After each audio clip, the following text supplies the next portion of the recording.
Autostrada chiusa fino alle 4 del pomeriggio e code chilometriche sulla A4 tra Porto Gruaro e San Donà per un incidente che ha coinvolto 2 camion e 2 auto. Un tir ha perso sull'asfalto il carico di granaglie che stava trasportando. Lo schianto verso le 10:30 di martedì sulla Venezia-Trieste in direzione Milano. Sul posto almeno 2 ambulanze, oltre che gli agenti della polizia stradale e i vigili del fuoco, impegnati nel liberare la carreggiata dai detriti lasciati sull'asfalto dall'incidente. Bloccata completamente l'arteria stradale, molto pesanti i disagi, toccate punte di 12 km di coda.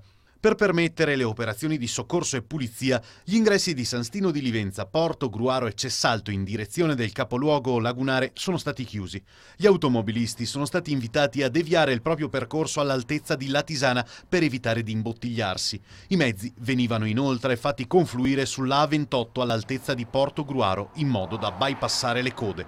L'incidente in una giornata dove già il traffico era molto sostenuto per il rientro di molte persone dal Ponte Pasquale. Nonostante la dinamica dello schianto, non ci sono stati feriti gravi.